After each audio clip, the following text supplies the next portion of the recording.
मंच से आप सबका हार्दिक अभिनंदन, स्वागत और नमस्कार। जैसा कि हम सब जानते हैं, जब परिस्थितियां बदलती हैं तो हमारी ज़रूरतें भी बदलती हैं और हमारे दिलों में भी कुछ कुछ फ़र्क आ जाता है। जब हमारे पूर्वज स्वतंत्रता सेनानी, वीर जवान आज़ादी के बारे में सोचते थे तो उस वक्त देश भर की ये सोच थी कि हमें आज़ादी मिले। आज़ादी मिल गई और आज हम इतने स्वतंत्र हैं कि अपने स्वार्थ के आगे सब कुछ भुला बैठे हैं। चाहे हम नौकरी पेशा में हों या फिर राजनीति में हों, व्यवसायी हों या उद्यमी हों, बस अपना अपना आज मकसद है। लेकिन गांधी जी के वक्त में, आज़ादी से पहले, हम 1930 की बात करना चाहेंगे, विशेष रूप से दांडी मार्च की। 12 मार्च 1930 में जब दांडी मार्च की शुरुआत की गांधी जी ने, उस वक्त गिने चुने लोग उनके साथ तकरीबन 78 लोग थे, ऐसा बताया जाता है।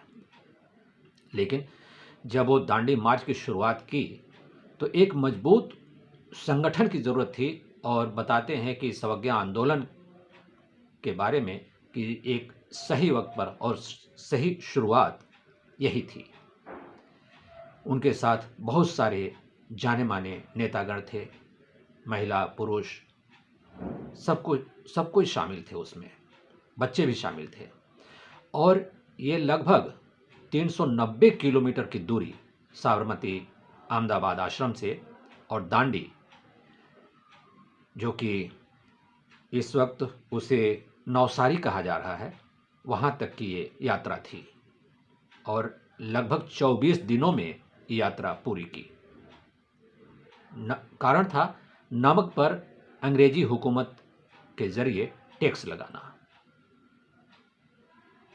नमक जैसी प्राकृतिक वस्तु, प्राकृतिक चीज़ और जीवन के लिए महत्वपूर्ण चीज़ पर इस पर टैक्स लगा जाना, और वहाँ आसपास के गांव के लोग भी जिसे वो स्वतंत्र रूप से बनाते और प्रयोग करते थे, उन्हें खरीदने की नौबत आन पड़ी। भला देश कैसे चुप रह सकता था? गांधी जी ने लोगों को संगठित किया और इस यात्रा की शुरुआत की, और इसमें लोगों ने गिरफ्तारियां दी, क्योंकि 24 दिन जब यात्रा चली थी, लोग जुड़ते गए और इसमें हजारों हजार लोग शामिल होते गए।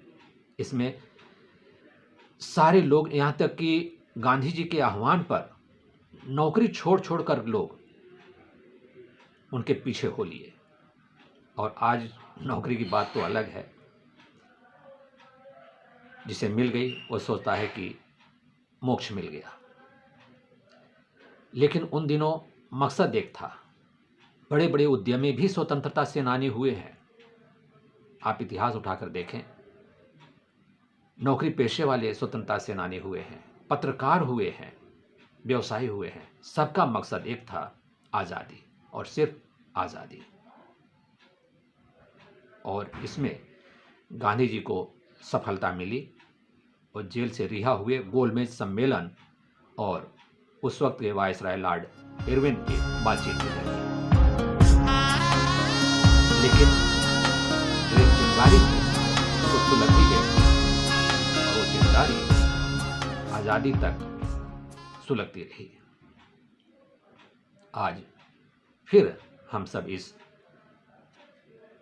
राष्ट्रीय मंच से, राम जानकी संस्थान राष्ट्रीय मंच के ओर से ये कोशिश है कि एक सकारात्मक सोच ही विकसित करें, कम से कम, और ज़्यादा कुछ नहीं तो हम ये मान लें कि हम निगेटिविटी को तिलांजलि देंगे। अपने तरफ से जितना भी संभव हो सके हम पॉजिटिव बातों को सोचेंगे, पॉजिटिव विचारों को समाहित करेंगे और पॉजिटिव रास्तों पर चलने की कोशिश करेंगे। कहना आसान है, हम भी आसानी से कह पा रहे हैं, लेकिन जब हम इसे स्वयं अपने ऊपर उतारेंगे तब पता चलेगा कि हम कितना कामयाब हो रहे हैं। इसके लिए हम महात्मा गांधी जी को श्रद्धांजलि देते हुए आप सब से अपेक्षा करते हैं कि आप सब हमारे इस चैनल से जुड़ें, इस मंच से जुड़ें, इस अभियान से जुड़ें और माननीय उदय मन्ना जी को एक सार्थक समर्थन देते हुए आगे बढ़ने की कोशिश करें। जय हिंद।